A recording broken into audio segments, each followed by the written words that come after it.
तो आप जैसे कि स्लाइड में देख पा रहे हो कि क्या एनिमल बर्ड्स जो होती हैं उनके पास हम लिखेंगे 2 बर्ड्स हैव ईयर्स। क्या बर्ड्स के पास ईयर्स होते हैं?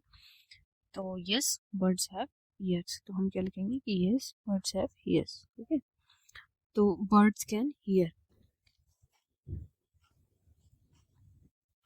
ठीक है, नेक्स्ट क्या होता है कि अभी जैसे हमने पढ़ा था मोनोक्यूलर और बाइनोक्यूलर, यानी कि कुछ एनिमल्स जो होते हैं, कुछ बर्ड्स ऐसी होती हैं कि जिनकी दोनों साइड आईज होती हैं, जैसे कि आप देख रहे हो दिस इज वन साइडेड आई, और एक साइड उधर साइड आईज होती है उनकी।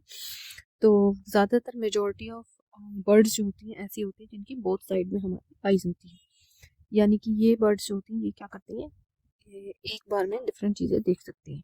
ठीक है, और जैसे कि आप देख रहे हो फिगर में, तो ये भी एक पॉइंट लिख लो कि majority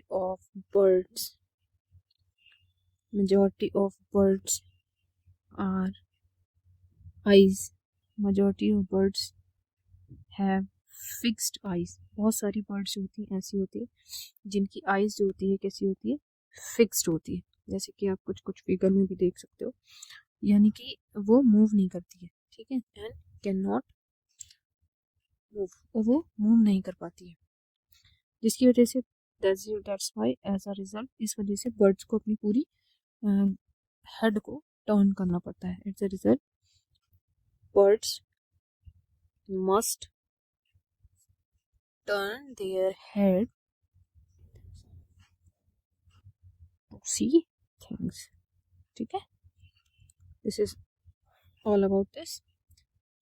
Okay, so next we study about other animals। next क्या होता है बेटा कि बहुत सारे अलार्म कॉल्स जो होते हैं that are also made by birds। ठीक है, तो अभी हम इसके बारे में और भी देखेंगे। Alarm calls are also made by birds। ठीक है, जो बर्ड्स होती हैं उनके थ्रू अलार्म कॉल्स प्रोड्यूस करते हैं, अलग तरीके की वॉइस बनाती हैं to warn possible danger.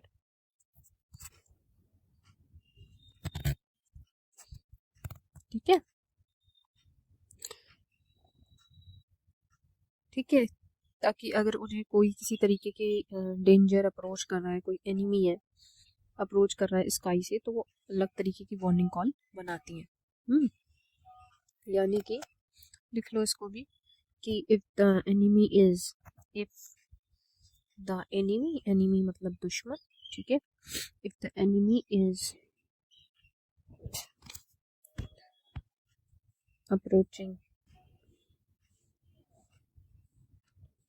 From sky then then birds make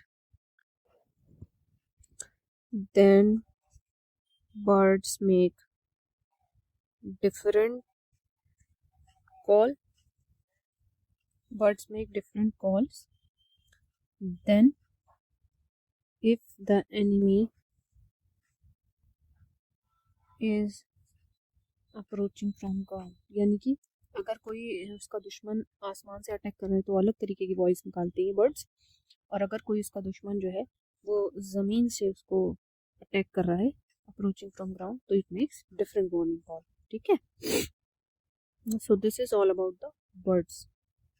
अभी हम आगे और पढ़ेंगे। ठीक है, नेक्स्ट इज द फिशेस। ठीक है, तो फिशेस की बॉडी कैसी होती है, स्ट्रीमलाइन, यानी कि आगे से कॉर्नर और पीछे से भी आप देख रहे हो इस तरीके से होती है। तो हम क्या बोलते हैं कि fishes have streamline body.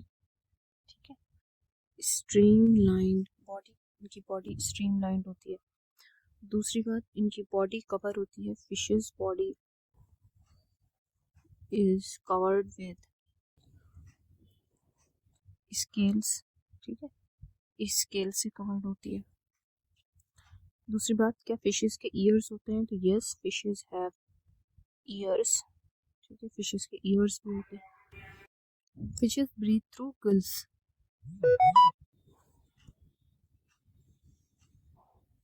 Fishes breathe through gills. Fishes also have fins जो उनको हेल्प करता है स्विम करने में, ठीक है।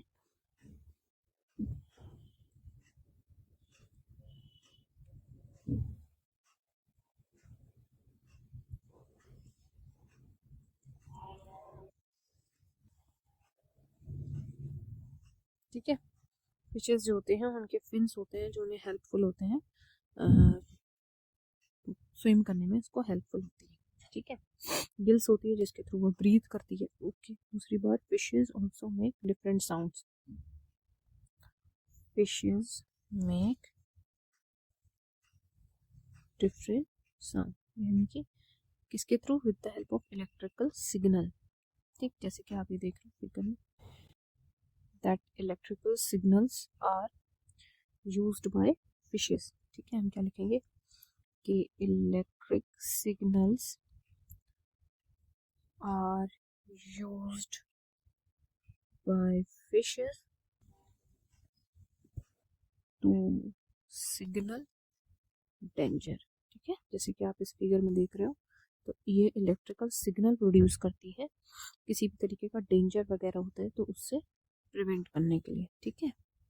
ठीक है, नेक्स्ट इज द लंगूर, जो कि आप फिगर में देख रहे हो, दैट इज लंगूर, ठीक। लंगूर क्या करता है, sitting at the top high in a tree, other जानवर को जैसे टाइगर्स के आने से या लिपर्ड के आने से बताता है, ठीक है। तो लिखो, अ लंगूर sitting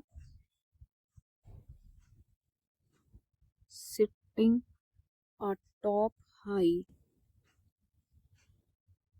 in a tree warns others of impending dangers such as tiger और लेपर्ड, टाइगर या लेपर्ड के डेंजर से इसको बचाता है, ठीक है। This is done by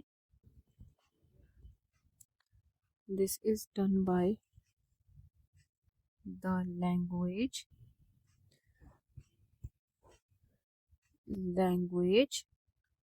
transmitting.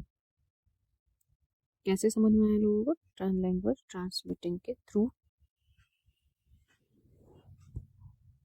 Language transmitting a distinct warning call, यानी कि वार्निंग कॉल को इसकी पहचानते, एक अलग तरीके की वॉइस निकालता है, ऊपर बैठा हुआ अलग तरीके की आवाज निकालता है, ताकि वो जितने भी अदर एनिमल्स हैं जैसे टाइगर है, लेपर्ड है, इनको बचा सके, ठीक है। Next is about the birds, जैसे कि अभी हमने पढ़ा कि बहुत सारी बर्ड्स जो होती हैं वो अलार्म कॉल्स प्रोड्यूस करती हैं, ठीक है। तो यस, दिस इज ट्रू कि alarm calls are made by birds to prevent possible danger, जैसे कि भी हम ऊपर भी लिख सके, लिखो, alarm call are also made by birds to warn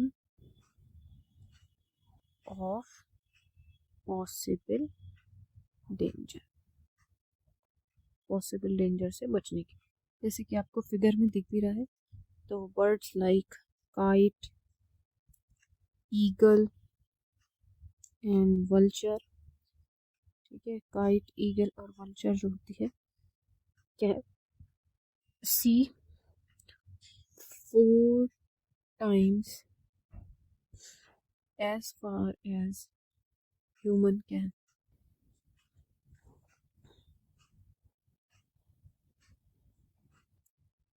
ठीक है। देख भी सकती हैं 4 टाइम्स, जैसे फॉर एग्जांपल अगर हम देखते हैं 1 मीटर वी ह्यूमन बीइंग, ठीक है, तो काइट, ईगल, वल्चर कितना देख पाती है कंपैरेटिवली, काइट, ईगल, वल्चर ये कितना देख पा रहे होते हैं उस टाइम, अगर हम 1 मीटर देख पाते हैं तो ये कितना देख पाते हैं, दे आर सीइंग 4 मीटर, ठीक है। अगर हम 1 मीटर, ह्यूमन बीइंग 1 मीटर, तो काइट, ईगल, वल्चर कितना, 4 मीटर। इसी तरीके से हम देख सकते हैं कि अदर बर्ड्स हैं, जैसे फॉर एग्जांपल अगर वो 2 मीटर, हम 2 मीटर देख पाते हैं तो वो 8 मीटर्स, ठीक है। 5 मीटर तो सबको मल्टीप्लाई कर दो, 5 4 ज़ा 20 metre, and there is always a ratio of 1:4। अगर हम 1 है तो 1 टाइम देख पा रहे हैं तो हमारा काइट ईगल वंशर 4 टाइम्स देख, ठीक है। Next is this dolphin. तो डॉल्फिन के बारे में बोला जाता है कि डॉल्फिन वैरायटी ऑफ साउंड्स को कम्युनिकेट कर पाती है, यूज करती है different variety of sound to communicate with one another, ठीक है। तो लिख लो डॉल्फिन्स के बारे में कि dolphins use a variety of sounds to communicate with one another, ठीक है। एक दूसरे से कम्युनिकेट करने के लिए वैरायटी ऑफ साउंड प्रोड्यूस करती है। Next is about the sloth beer which is very important, ठीक है, ये आपके चैप्टर में है। तो स्लोथ बियर, ठीक है। तो next is the sloth bear. Sloth bear के बारे में क्या बोलता है कि it might look like a bear, ठीक है। we said that it might, so we say that it might look like a bear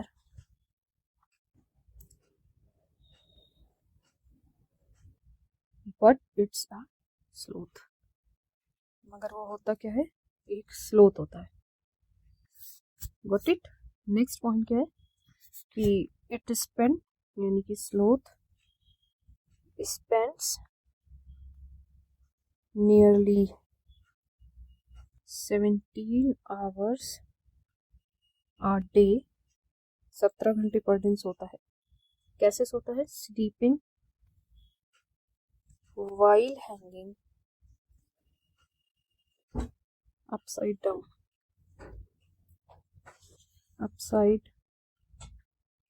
down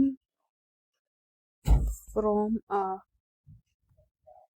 tree branch, ठीक है। तो जैसे कि आप फिगर में देख भी रहे हो कि वो कैसे स्लीप करता है, it स्लीप्स while hanging upside down, tree branch से अपसाइड डाउन उल्टा लटका हुआ सोता है, ठीक है। दूसरी बात क्या लिखेंगे कि it is a carnivorous animal, ठीक है।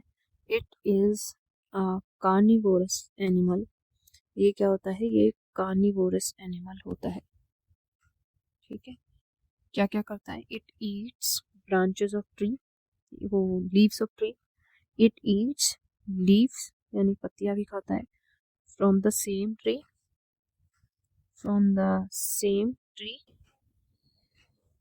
ही लिव्स, ठीक है, जिसमें वो रह रहा है, इट लिव्स, जिसमें वो सेम ट्री इट लिव्स, उसकी वो पत्तियां भी खाता है, and also it eats ant of that tree, उस पेड़ से चींटी खोज खोज के भी खाता है, ठीक है बेटा। Total life span of a sloth beer is, total life span of a sloth bear is 40 years। कितने साल की होती है उसकी पूरी जिंदगी, 40 years की। और उस पीरियड में दे टिपिकली क्या करता है, टिपिकली मूव करता है बिटवीन जस्ट 8 ट्रीज, यानी कि 8 ट्रीज में मूव कर जाता है, and coming down from tree once a week, and come down once a week to relieve themselves, ठीक है, to relieve themselves। So this is all about the sloth। Now we study about the tigers। अब हम tiger के बारे में पढ़ते हैं। So what is the main important point कि टाइगर एक कार्निवोरस एनिमल है, ठीक है। वो क्या करता है, टाइगर इज इसको थोड़ा सा मिस्टेक हो गई है, ये कार्निवोरस नहीं ओमनिवोरस होगा। एनिमल्स वो जो पत्तियां और एनिमल्स दोनों खाते हैं, यानी कि जो इंसेक्ट्स भी खाते हैं और पत्तियां भी खाते हैं। They are said to be as the omnivorous. तो स्लोथ भी आर एक ओमनीवोरस एनिमल। ओके बेटा,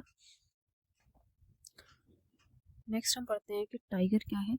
tiger is a carnivorous animal.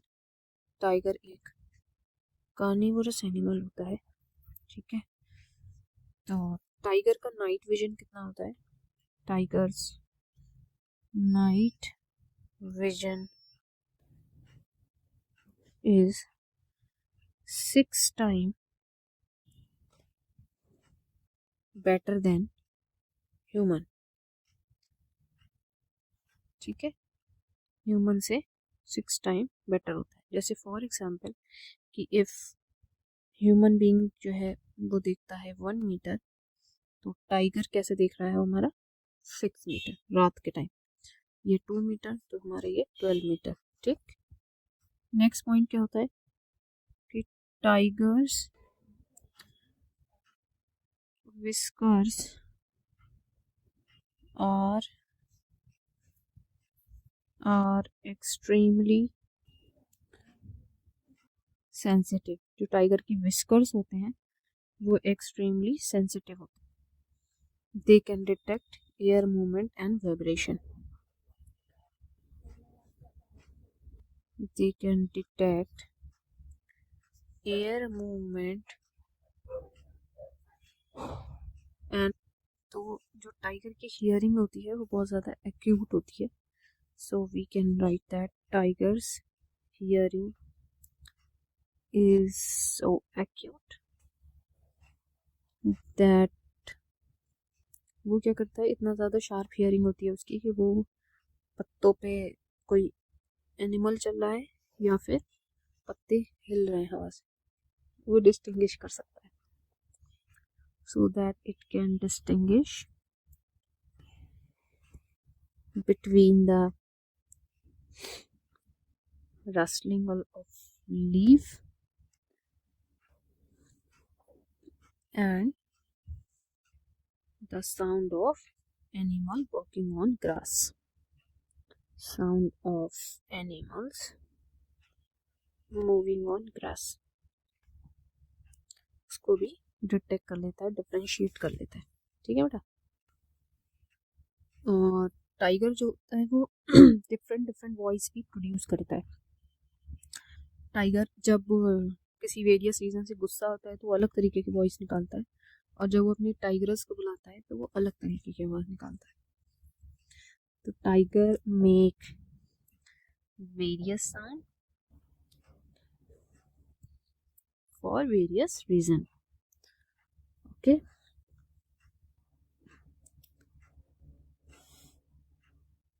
यानी कि it such as they are angry और calling out a tigress,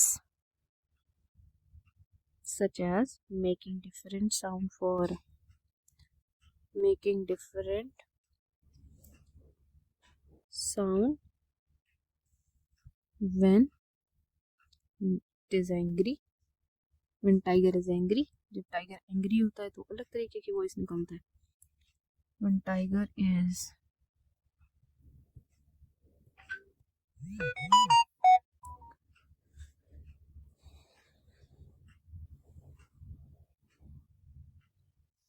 or calling out its tigress, calling out a tigress।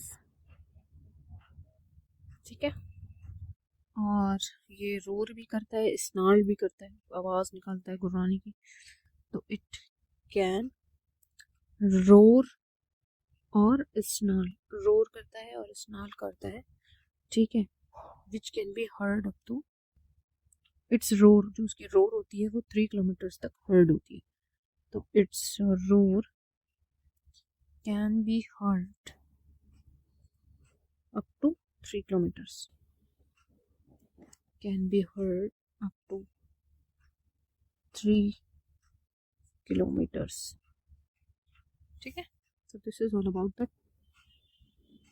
now we study about the national park in India। ठीक है, अब हम पढ़ेंगे about the national park in India and its location. What it So first one is the Jim Corbett National Park. Jim Corbett National Park, which is situated in which state? कहाँ पर situated है, किस state में? तो it is situated in Uttarakhand. ठीक है, कहाँ पर है? उत्तराखंड में. Next is the Kaziranga national park. Kaziranga national park, and Kaziranga National Park is situated in Assam. Next one is the Ranthambore National Park. Ranthambore National Park. Ranthambore National Park is situated in Rajasthan. Okay. Another one is the Gir National Park. Gir National Park, which is situated in Gujarat.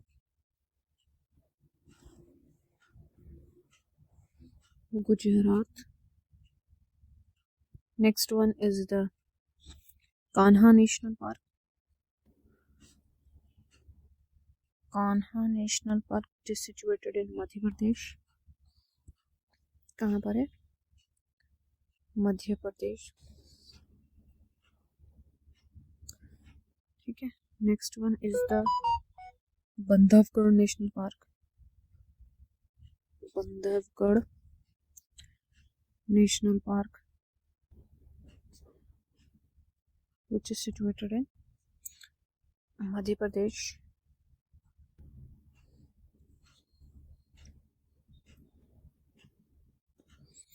Another one is the Hemis National Park.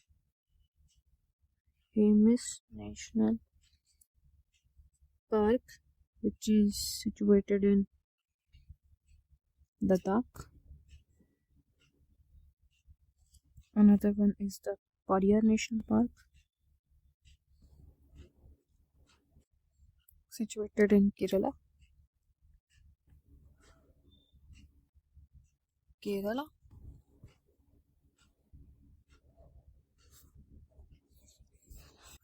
ठीक है. Sundarban National Park. Another one is the Sundarban National Park, which is situated in West Bengal. Okay. So this is all about. Another one is the Ghana National Park. That is Ghana National Park, which is situated in Bharatpur, Rajasthan.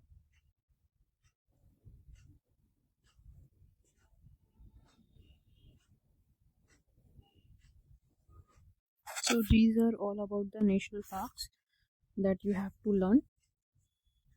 ठीक है.